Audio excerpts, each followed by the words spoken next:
बिस्मिल्लाहिर्रहमानिर्रहीम। अस्सलाम वालेकुम। 7th class. आज हमने तारीख़ का बाब नंबर 5 है, मुगलिया सल्तनत और अंग्रेज़ों का अरूज।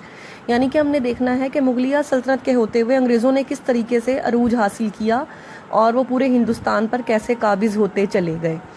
ठीक है, इसमें हम देखते हैं कि हमारा जो आज का जो टॉपिक है वो है शाह आलम सानी का किरदार देखना है हमने कि शाह आलम सानी के दौर में किस तरीके से अंग्रेज़ों ने जो है अपनी हुकूमत मुस्तहकम की।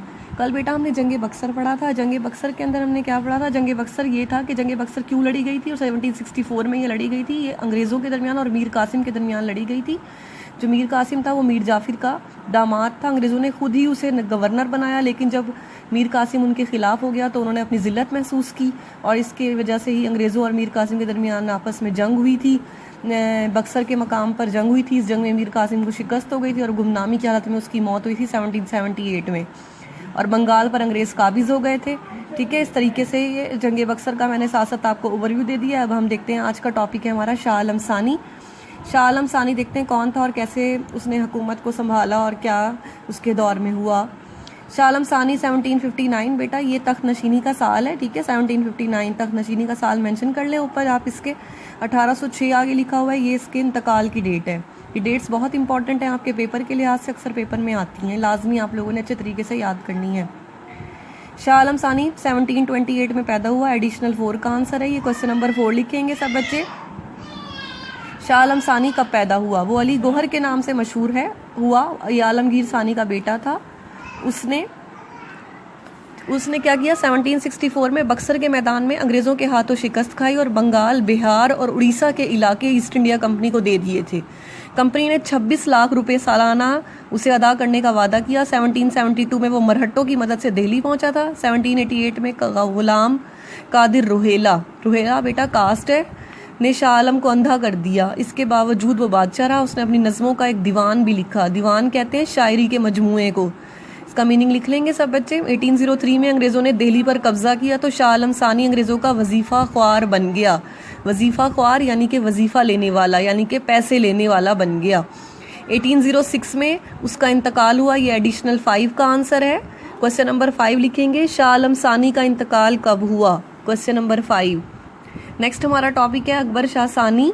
यहाँ से आप लोगों का बेटा 7th class long question number 3 start हो रहा है अकबर शाह सानी से, प्लस एडिशनल 6 का आंसर भी है। अकबर शाह सानी 1760 में पैदा हुआ पर एडिशनल 6 एंड हो जाता है। क्वेश्चन नंबर 6 लिखेंगे, अकबर शाह सानी कब पैदा हुआ? वो शाह आलम सानी का बेटा और आखिरी मुग़ल बादशाह बहादुर शाह जफ़र का वालिद था। वो मिर्ज़ा अकबर के नाम से मशहूर हुआ। उसकी हुकूमत अमलन लाल किला दिल्ली की हदूद तक महदूद थी। इसके दौर में दिल्ली की सकाफ़त ने खूब तरक्की की। ये भी अंग्रेज़ों का वजीफ़ा ख्वार था। करीबन 31 साल बादशाह रहने के बाद उसने 1837 में वफ़ात पाई। ठीक है, यहाँ से एडिशनल 7 का आंसर बेटा स्टार्ट हो रहा है। उस लफ्ज़ को कट करके आप अकबर शाह सानी लिखेंगे। ये चेंजिंग सिर्फ एडिशनल 7 के लिए है, लॉन्ग में नहीं होगी। यहाँ पर एंड हो जाता है एडिशनल 7। क्वेश्चन नंबर 7 लिखेंगे, अकबर शाह सानी ने कब वफ़ात पाई? मोस्ट इंपॉर्टेंट एडिशनल क्वेश्चंस हैं ये आपके, इसके ऊपर मोस्ट इंपॉर्टेंट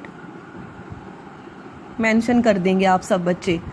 नेक्स्ट है बहादुर शाह सानी या बहादुर शाह जफ़र। ये देख लें बेटा, ये है आखिरी मुग़ल बादशाह बहादुर शाह सानी या बहादुर शाह जफ़र। ठीक है, जिनका जिक्र किया जाता है, आखिरी मुग़ल ताजदार जो थे। ठीक है, मुग़ल ख़ानदान का आखिरी बादशाह बहादुर शाह सानी था, जो बहादुर शाह जफ़र के नाम से मशहूर हुआ। वो अकबर शाह सानी का बेटा था। वो भी अंग्रेज़ों का वजीफ़ा ख्वार और बराए नाम बादशाह था, यानी कि वो भी सिर्फ नाम की बादशाहत करता था, असल हुकूमत सिर्फ अंग्रेज़ों के हाथ में थी।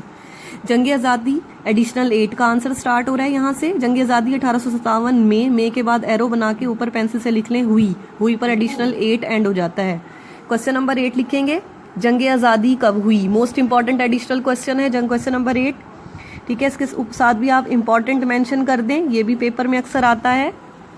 ठीक है, अंग्रेज़ों ने उसे कैद करके रंगून भेज दिया। रंगून का मीनिंग है, रंगून बेटा बर्मा को कहते हैं, जो आजकल बर्मा के नाम से मुल्क है ना, उसे पुराना नाम रंगून कहा जाता है। इस तरह हजरत सल्तनत मुगलिया का ये आखिरी टिमटिमाता चिराग भी हमेशा के लिए बुझ गया। रंगून, यहाँ से एडिशनल 9 का आंसर स्टार्ट हो रहा है। रंगून में 1858 में उसका इंतकाल। उस लफ्ज़ को कट करके आप बहादुर शाह सफ़र लिखेंगी। ठीक है, ये सिर्फ चेंजिंग एडिशनल 9 में होगी, लॉन्ग में नहीं होगी। का इंतकाल हुआ और वहीं मज़ार बना पर additional 9 plus long question number 3 and हो जाता है आप लोगों का। क्वेश्चन नंबर 9 लिखेंगे, बहादुर शाह जफर का इंतकाल कब हुआ। मोस्ट इंपॉर्टेंट एडिशनल क्वेश्चन है बेटा, ये भी अक्सर पेपर में आता है, ठीक है। नेक्स्ट है जी, बहादुर शाह जफर की शोहरत का एक अहम पहलू जो था उसका अदबी मकाम था। वो खुद अपनी शायरी, खुद एक अच्छा शायर था और शोहरा का सरपरस्त था। सरपरस्त को अंडरलाइन करें, इसका मीनिंग है सराहने वाला।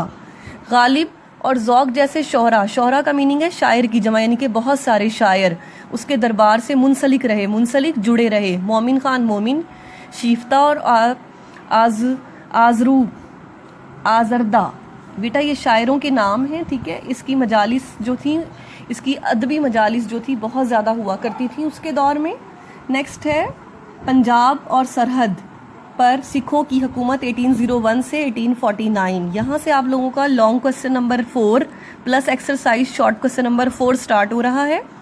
18वीं सदी के वस्त, वस्त को अंडरलाइन करें, इसका मीनिंग है दरमियान में, जब मरकज़ में मुगलों की हुकूमत कमज़ोर हुई। आगे बेटा ये लाइंस आप कट कर देंगे। तो पंजाब में सिखों ने जोर पकड़ा और वो पूरे पंजाब, ये लाइंस कट हो जाएंगी, और सरहद वाली पर काबिज हो गए। सिख दौरे हुकूमत में मशहूर नाम महाराजा रंजीत सिंह का आता है, जो एक ताकतवर हुक्मरान था। सिखों ने 1801 से 1849 तक पंजाब, बेटा ये लाइंस कट कर देंगे आप, और पंजाब खैबर पख्तूनख्वा वाली ये लाइंस कट हो जाएंगी, ये इंक्लूडिंग नहीं है आपकी, शॉर्ट में भी इंक्लूडिंग नहीं है, लॉन्ग में भी नहीं है, पर हुकूमत की। इसके बाद आहिस्ता आहिस्ता सिख हुकूमत जवाल पजीर होती गई, पर exercise short question number 4 and हो जाता है। लॉन्ग अभी आपका कंटिन्यू है, लॉन्ग चल रहा है, लॉन्ग 4। 1849 में अंग्रेजों ने सिखों को शिकस्त देकर पंजाब को अपनी हुकूमत में शामिल कर लिया। रुहेलखंड में रुहेलों की बर्तरी और दक्कन में मरहटों का इस्तेहकाम, यानी कि मजबूती। रुहेलों का ताल्लुक जो था अफगानिस्तान के पश्तूनों यानी कि पठानों के मुख्तलिफ कबाइल से था। ये लोग, ये लाइंस कट हो जाएंगी आपकी सारी, यहाँ से ये सारी लाइंस कट कर देंगी, यहाँ तक बानी थे तक लाइंस कट कर दें। 1721 में ये लाइन आगे कट हो जाएगी। दाऊद के वफात अली मोहम्मद खां और रुहेलखंड का हुक्मरान बना के बाद तो इस वक्त से लाइन कट होना स्टार्ट हो रही है आपकी, और यहाँ तक कट हो जाएगी पास थी तक। नेक्स्ट है जी, अली मोहम्मद ने मरकजी हुकूमत को टैक्स देने से इनकार कर दिया था। वो अली बादशाह ने क्या किया, अली मोहम्मद के लिए अपनी फौज को रवाना किया। अली मोहम्मद को गिरफ्तार करके दिल्ली लाया गया। इसने बादशाह से अपनी सरकशी की माफ़ी मांगी, और उसके बाद क्या हुआ जी, उसको सरहिंद का गवर्नर बना दिया गया। 1748 में वो वापस अपने इलाके रुहेलखंड पहुंचा और अपने खोए हुए इलाके वापस ले लिए। अली मोहम्मद की वफात के बाद रुहेलखंड में कई पश्तून रुहेला सरदारों ने हुकूमत की, ठीक है। 1857 से आपकी लाइंस कट हो जाएंगी सारी की सारी, यहाँ तक चढ़कर हिस्सा लिया तक लाइंस कट कर दें। जंग आज़ादी की नाकामी के बाद रुहेलखंड पर अंग्रेज़ों का कब्जा हो गया। औरंगजेब की वफात के बाद दक्कन में मराठों ने इस्तेहकाम पकड़ा, यानी कि मजबूती पकड़ी, और वो हिंदुस्तान के हुक्मरान बनने के ख्वाब देखने लगे। उन्होंने मुगल हुकूमत को बहुत नुकसान पहुंचाया। फिर उसके बाद क्या हुआ जी, पानीपत के मैदान में अहमद शाह अब्दाली ने मराठों को शिकस्त देकर उनकी कुवत को हमेशा के लिए ख़त्म कर दिया। बेटा यहाँ पर आप लोगों का लॉन्ग क्वेश्चन नंबर 4 जो है एंड हो जाता है, यहाँ पर लॉन्ग 4 आपका एंड हो जाएगा, ठीक है। इसमें वो क्या बात हो रही है, इसमें बात हो रही है पश्तूनों की। ये पश्तूनों ने किस तरीके से रुहेलखंड पर अपना कब्जा किया और उनकी सरकशी को ख़त्म किया, मरहट्टों की और अली वर्दी की, ठीक है। उम्मीद करती हूँ आपको बेटा ये टॉपिक समझ आ गया होगा। फिर भी कोई प्रॉब्लम हो तो आप लोग मुझसे दोबारा पूछ सकते हैं, ठीक है बेटा। Thank you.